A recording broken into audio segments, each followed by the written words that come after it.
नमस्कार, मैं हूं आपके साथ में मानसा मालिक। भारतीय संस्कृति का सूत्र वाक्य है कि यत्र नार्यस्तु पूजयन्ते रमन्ते तत्र देवता, यानी जहां महिलाओं का सम्मान किया जाता है वहां देवताओं का निवास होता है। हमारी परंपरा महिलाओं का सम्मान करना सिखाती है, लेकिन दुर्भाग्यवश 21वीं सदी के भारत में भी बेटियां सुरक्षित नहीं हैं। हाथरस में 19 साल की लड़की से गैंगरेप की घटना ने पूरे देश को हिलाकर रख दिया है, झकझोर दिया है। पीड़िता के साथ जिस तरह की बेरहमी की गई, हैवानियत की गई, क्रूरता की गई, उससे पूरे देश में आक्रोश है। हम आपको हाथरस से ग्राउंड रिपोर्ट दिखाएंगे, लेकिन उससे पहले इस मामले से जुड़े हुए 10 बड़े अपडेट आपको बता देते हैं। हाथरस केस से जुड़ी हुई जो ताजा जानकारी है आपको बता दें, प्रधानमंत्री नरेंद्र मोदी ने सीएम योगी से बात की है। सीएम योगी ने हाथरस मामले पर ट्वीट किया, जिसमें लिखा कि प्रधानमंत्री ने कहा है कि दोषियों के खिलाफ सख्त कार्रवाई हो। योगी सरकार ने गृह सचिव की अध्यक्षता में एसआईटी का गठन किया है। एसआईटी में एक महिला अधिकारी भी शामिल होगी। बीती रात गैंगरेप पीड़ित लड़की का अंतिम संस्कार किया गया। परिवार का आरोप है कि पुलिस ने बिना बताए ये अंतिम संस्कार किया।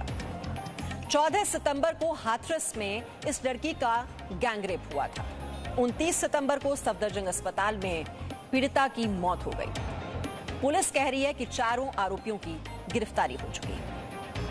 अब हम आपको हाथरस मामले का एक्सक्लूसिव वीडियो दिखाते हैं, जहां पुलिस अधिकारी पीड़िता का अंतिम संस्कार ले जाने के लिए उसको ले जाना चाहते हैं, जबकि पीड़िता का परिवार चाहता है कि अंतिम संस्कार से पहले पूरे धार्मिक रीति रिवाज किए जाएं। इस पर पुलिस अधिकारी गांव वालों से कह रहे हैं कि उन्हें ऊपर से इंस्ट्रक्शन है और पीड़ित लड़की की मां रोते हुए बेटी को आखिरी बार उसे घर ले जाने के लिए गुहार लगा रही है। देखिए आप ये वीडियो।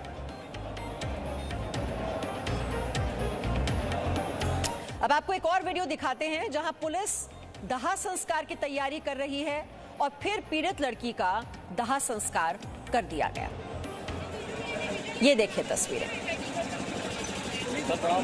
पुलिस दाह संस्कार की तैयारी करते हुए और पीड़ित लड़की का दाह संस्कार कर दिया जाता है परिवार वालों की मौजूदगी के बिना।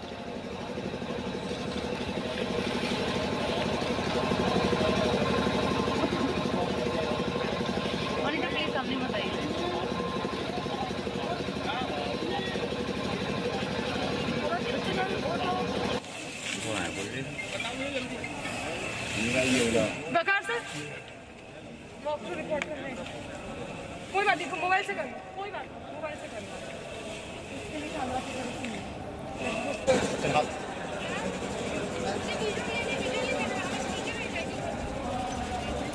तो देखा आपने, एक चिता जल रही है हाथरस की बेटी की और वहां पर परिवार वाले मौजूद नहीं हैं। परिवार ने यही आरोप लगाया है कि पुलिस ने बिना बताए पीड़िता का अंतिम संस्कार कर दिया। कैसे सफर करें?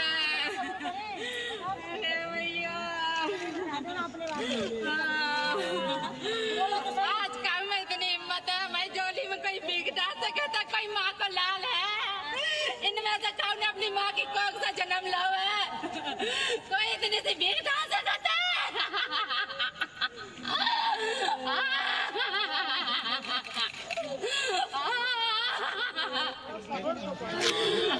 सफर कैसे करे? 16 दिन हो गए। कैसे सफर करे?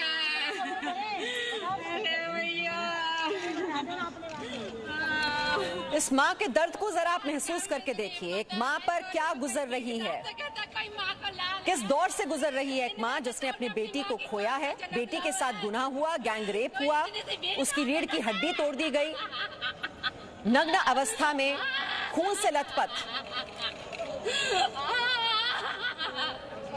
वो बेटी मिली थी इस बुरी हालत में, और किस तरह से अंतिम संस्कार भी कर दिया जाता है परिवार वालों की मौजूदगी के बिना। इससे ज्यादा बड़ा दर्द और क्या हो सकता है एक परिवार के लिए। बेटी के साथ पहले दरिंदगी, हैवानियत, क्रूरता, ये सारी हदें पार कर दी गई। यहाँ तक कि जीभ भी काट दी गई। इतना कुछ हुआ उस बेटी के साथ। और इस मां का दर्द देखिए। रोती बिलखती ये मां इंसाफ की गुहार लगाती हुई। और ये देखिए पुलिस का अमानवीय चेहरा, किस तरह से अंतिम संस्कार कर दिया गया। रातों रात के 2 बजे। ऐसी क्या जल्दबाजी थी? शिकायत दर्ज करने में कोई जल्दबाजी नहीं दिखाई देती। 8 दिन बीत जाते हैं तब जाकर एफआईआर दर्ज होती है। और एफआईआर भी कौन सी दर्ज होती है? छेड़खानी की शिकायत दर्ज होती है। जब बच्ची की रीढ़ की हड्डी तोड़ दी गई, खून से लथपथ हालत में वो मिली बेटी, तो दोबारा नहीं आएगी। उसकी जीभ तक काट दी जाती है। ऐसी हैवानियत की जाती है उस लड़की के साथ। और ये देख रहे हैं आप, रोती बिलखती उसकी मां इंसाफ की गुहार लगाती है।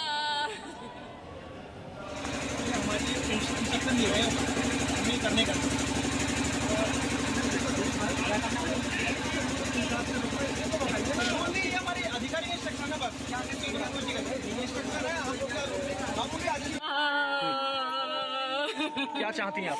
हम चाहते हैं हमारी बेटी को घर तक ले जाया जाए। हमारे जो हिंदू नियम है, हमें हल्दी वगैरह लगानी होती है, हम अपनी बेटी को हल्दी वगैरह लगा के हमारी आखिरी बच्ची की विदाई है। अब लौट के तो दोबारा नहीं आएगी। हम अपनी बच्ची के अपने घर से ही दरवाजे। और नीरज गौड़ हमारे संवाददाता इस वक्त हमारे साथ जुड़े हुए हैं। नीरज गौड़, इस रोती बिलखती मां को सुनकर उसके दर्द का एहसास हमें तो हो रहा है, लेकिन पुलिस प्रशासन, क्या कोई फर्क नहीं पड़ रहा उन पर? बच्ची के साथ जो दरिंदगी हुई, ना इंसाफी हुई, वो तो दूर की बात। जब अंतिम संस्कार किया गया तब भी परिवार वाले वहां पर शामिल नहीं। और आपने सुना उसकी मां को क्या कह रही है कि बच्ची तो लौटेगी नहीं, अब वो जिंदगी नहीं वापस आ सकती, उसका स्वाभिमान नहीं आ सकता वापस। कौन जवाब देगा इस मां को?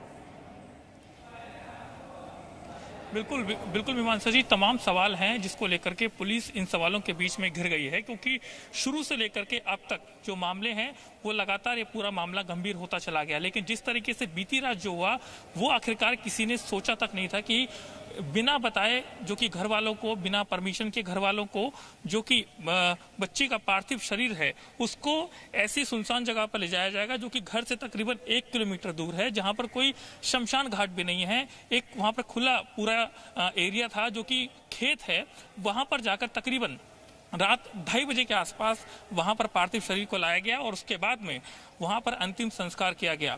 और उसके साथ मैं आपको बताऊं कि वहां कोई भी जो परिवार के लोग थे वो मौजूद नहीं थे, ना तो उनके पिताजी थे और ना कोई भाई था। और उसी के साथ में, और ये 2:30 बजे के आसपास होता है, और 4 बजे के आसपास जो कि दादा और उसके साथ में जो चाचा हैं वो आखिरकार ये देखने जाते हैं कि उस जगह पर कि आखिरकार जो पार्थिव शरीर है क्या वो एम्बुलेंस में ही है या उसे बाहर निकाला गया है। जब वहां पहुंचते हैं तो देखते हैं कि जो पार्थिव शरीर है वहां पर अंतिम संस्कार हो चुका है, तकरीबन 2:30 बजे हुआ था और 4 बजे वहां पहुंचते हैं। तो उसी बीच में जो पुलिस वहां पर मौके पर होती है, तमाम जो अफसर वहां पर होते हैं, तो वो देखते हैं कि आखिरकार ये परिवार के लोग हैं, तो वहां पर उनका एक वीडियो बना दिया जाता है ताकि आगे अगर कोई जवाब देना पड़े तो ये कहा जा सके कि परिवार के लोग वहां पर मौजूद थे और उनकी निगरानी में ही ये सब चीजें हुई। लेकिन धीरे धीरे चीजें जो हैं वो सामने आई हैं। परिवार वालों से लगातार मैं उनके साथ में था रात में जब ये अंतिम संस्कार हुआ। उसके बाद में जब चीजें आगे बढ़ी, उनके जो पिताजी हैं उनसे बात हुई और यहाँ तक कि जिनका वीडियो बनाया गया उनसे भी मेरी बात हुई। उन्होंने कहा कि हम तो वहां देखने गए थे तो वहां पुलिस ने हमारा वीडियो बना लिया और उसके बाद ये दिखाने की कोशिश की कि ये जो अंतिम संस्कार है हमारी निगरानी में हो रहा है। तो उसके बाद से तमाम जो आसपास के लोग हैं, गांव के लोग हैं, सब हैरत में इस बात को लेकर हैं कि आखिरकार ऐसी क्या जल्दबाजी थी कि आधी रात को, हिंदू रीति रिवाज में कभी ऐसा नहीं होता है कि आधी रात को ये अंतिम संस्कार हो। तो कहीं ना कहीं जो सरकार है उसी के साथ में की कोशिश कर रही है भले ये पुलिस, लेकिन आप एक सच को कितनी देर तक दबा कर रखेंगे? वो बाहर आ ही जाएगा और वो आ भी रहा है। हाथरस के निर्भया मामले में यूपी पुलिस सवालों के घेरे में है क्योंकि पीड़िता के पिता, चाचा, भाई ने पुलिस पर कई आरोप लगाए। पुलिस ने कुछ नहीं बताया और किसी को कुछ नहीं बताया। और यहाँ पे जब से पहले से पुलिस आ गई थी, उन्होंने दबाव बनाया कि आप जो है अंतिम संस्कार करेंगे। हमने कहा कि मैं लड़की का चाचा हूँ और आप हमें बेटी का चेहरा दिखाइए, हमें बेटी दिखाइए। उन्होंने कुछ नहीं दिखाया और उन्होंने हमारे भाई साहब को घर में बंद करके और जो है चले गए और अंतिम संस्कार उन्होंने कर दिया। जब हम वहाँ देखने पहुंचे तो हमें जबरदस्ती 3-4 लोगों को बुला के और वीडियो बनाया, बोले कंडे डालो, बहला करके लेकर गई या वहाँ पर जाके जबरन वीडियो बनाया गया जो प्रशासन दिखा रहा है हम लोगों को? अब ये तो उन्हीं लोगों को मालूम है कि जन कैसे मतलब लेके गई। हम लोग तो यहीं रह आए, वो तो बाद में कहा कि तो वहीं अंतिम संस्कार कर दिया हम लोगों ने। पुलिस आपको आई थी यहाँ लेने के लिए कि आप चलिए अंतिम संस्कार कीजिए उसका बच्चे का? हाँ, तो हमने ये कही कि हमारे नाते रिश्तेदार और भी हैं, और भी बहन बेटी है, कम से कम उस बेटी का मुख तो देख ले।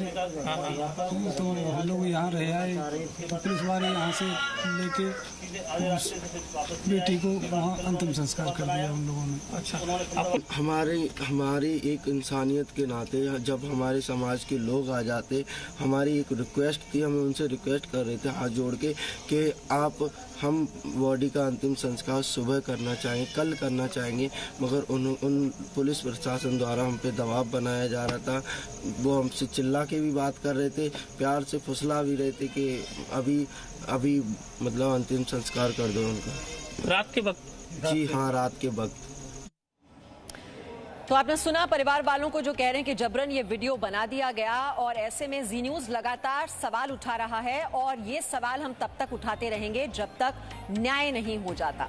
14 सितंबर को एफआईआर, गिरफ्तारी में 5 दिन आखिरकार क्यों लग जाते हैं? आरोपी संदीप की गिरफ्तारी पहले क्यों नहीं की गई? बहुत से सवाल हैं और सवालों के जवाब नहीं मिल पा रहे हैं। पीड़ित का बयान 22 सितंबर को क्यों लिया गया? इतना इंतजार आखिरकार क्यों किया गया? हाथरस, अलीगढ़, दिल्ली तक पीड़ित को किस अवस्था में रेफर किया गया? हालत अगर इतनी गंभीर थी, किन चोटों के कारण पीड़ित की मौत हुई? है जवाब तो पुलिस को देना होगा। चोट गंभीर थी तो दिल्ली रेफर करने में 14 दिन की देरी क्यों हुई? पहले दिन ही अगर दिल्ली पहुंचा देते या 2-3 दिन बाद पहुंचा देते तो शायद बच जाती उसकी जान। पीड़ित के रेप के बयान के बाद एफएसएल की रिपोर्ट का इंतजार क्यों किया गया? परिवार को बताए बिना पुलिस ने अंतिम संस्कार क्यों किया? हमने आपको तस्वीरें भी दिखाई कैसे अंतिम संस्कार कर दिया गया और वहां पर परिवार वाले मौजूद नहीं थे।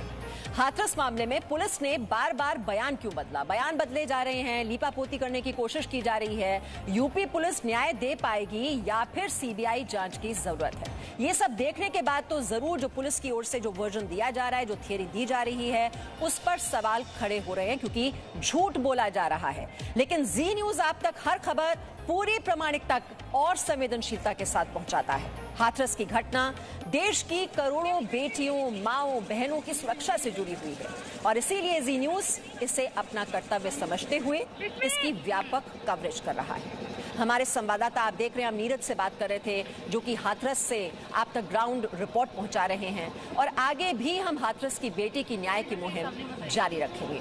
हमारे साथ नीरज हैं। नीरज, ये जो सवाल हमने उठाए कि एफआईआर दर्ज हुई उसमें इतनी देरी क्यों हुई? अगर हालत इतनी गंभीर थी तो पहले दिन ही आप दिल्ली पहुंचा देते तो शायद पीड़िता की जान बच जाती। ये लापरवाही जो है या असंवेदनशीलता इसे कहें, अति देखने को मिल रही है और ये हर स्तर पर देखने को मिल रही है।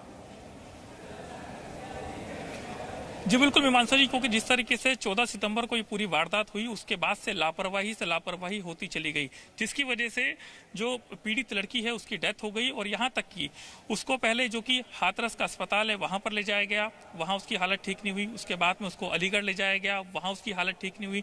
उसके बाद में आखिरकार उसको जो है दिल्ली के सफदरजंग अस्पताल ले जाया गया, यानी 3 अस्पतालों के चक्कर उसको कटवाए गए। अगर उसकी हालत इतनी ज़्यादा गंभीर थी, अगर उसकी ज़्यादा हालत लगातार बिगड़ रही थी, तो अगर उसको पहले ही अगर दिल्ली के सफदरजंग अस्पताल या एम्स अस्पताल में उसको भर्ती करवाया जाता तो आखिरकार वो पीड़ित लड़की की जान बच सकती थी। लेकिन लापरवाही इतनी ज्यादा थी कि, और दूसरी बात ये भी है कि जिस तरीके से पुलिस का जो बयान लगातार आ रहा है, पुलिस के जो सीनियर अधिकारी लगातार इसमें बयान दे रहे हैं, तो कहीं ना कहीं उसके अंदर भी विरोधाभास है। और उसी बीच में जो परिवार के लोग हैं वो जो बता रहे हैं उनकी बातों में, उसी के साथ में जो कि पुलिस की बातों में, तो इन सब बातों को लेकर के अगर आप देखेंगे तो ये सब बातें एक नहीं है, ये सब बातें अलग अलग हैं। तो यानी साफ तौर से इसमें कहीं ना कहीं बहुत सारी चीजें ऐसी हैं जो कि छुपाई जा रही हैं। कहीं ना कहीं इसमें बहुत कुछ ऐसा होगा जिसको लेकर के इसको पर्दे के पीछे रखा जा रहा है, लेकिन अब जो चीजें हैं वो धीरे धीरे खुलकर सामने आ रही हैं। और सबसे बड़ी बात तो ये है कि जिस तरीके से बच्ची की हालत जब इसकी हालत बिगड़ी तो उसके बाद और तस्वीरें तो सबके सामने हैं, तस्वीरें तो कभी झूठ नहीं बोलती विशाल। हमने देखा किस तरह से परिवार वाले वहां पर पुलिस और परिवार वालों के बीच टकराव हो रहा है, कैसे वो उनके वाहन के आगे लेटे हुए हैं, उन्हें रोकने की कोशिश हो रही है। और ये अंतिम संस्कार की तस्वीरें भी बता रही हैं, वहां परिवार वाले मौजूद नहीं है। परिवार वाले कह रहे हैं कि बाद में वो आए, जबरन उनका वीडियो भी बना लिया जाता है। तो क्या तस्वीर दिखाने की कोशिश हो रही है, लेकिन जो सच है वो तो सबके सामने आ रहा है।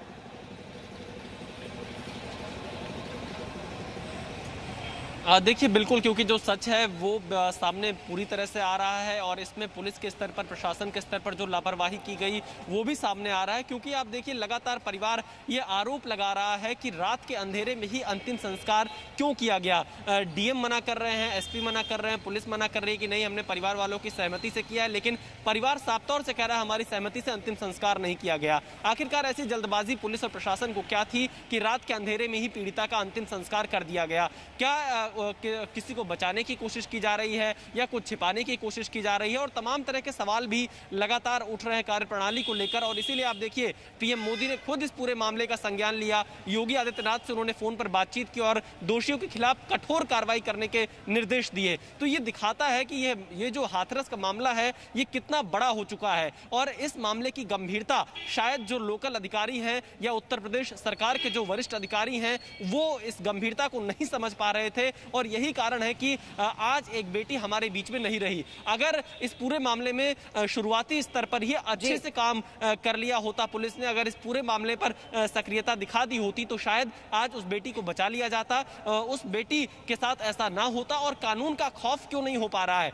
तमाम तरह की चीजें उत्तर प्रदेश में हो रही है लेकिन ऐसी घटनाएं नहीं रुक रही हैं, महिलाओं के खिलाफ अपराध नहीं रुक रहा है। तो ये कहीं ना कहीं कानून व्यवस्था पर भी सवाल अपराध का जो ग्राफ है वो तो बढ़ता ही जा रहा है। पिछले 4 सालों की बात करें तो कम से कम 20% बढ़ोतरी हुई है अपराध की घटनाओं में। और परिवार का आरोप है कि पुलिस ने उन्हें शमशान तक नहीं पहुंचने दिया। क्या नाम है आपका? मेरा नाम ओम प्रकाश जी, आपकी बेटी का दाह संस्कार हुआ, क्या आपको दाह संस्कार का बेटी का मौका मिला? नहीं, उन्होंने पहले से मतलब बोली पर हम नहीं पहुंच पाए। क्या कहते बाबा क्या कैसा अंतिम आपको घर में बंद कर दिया था? हाँ। और किसने बंद कर दिया था आपको घर में? पुलिस वाले ने कहा कहते हैं भीतर बंद कर दे और कहा कहते उन लोगों ने बेटी की बॉडी को लेकर चले गए। तो आपने बॉडी देखी थी? आपकी बेटी की बॉडी है? नहीं। किसकी बॉडी लग रही थी आपको? अब जी ना मालूम कौन की। तो एक पिता झूठ क्यों बोलेगा? और आप देख रहे हैं इस केस की तह तक जाने की हमारी ये कोशिश जारी रहेगी और जब तक इंसाफ नहीं मिल जाता हमारी ये मुहिम आगे भी जारी रहेगी। Presenting B News app available on Google Play and App Store. Download it now.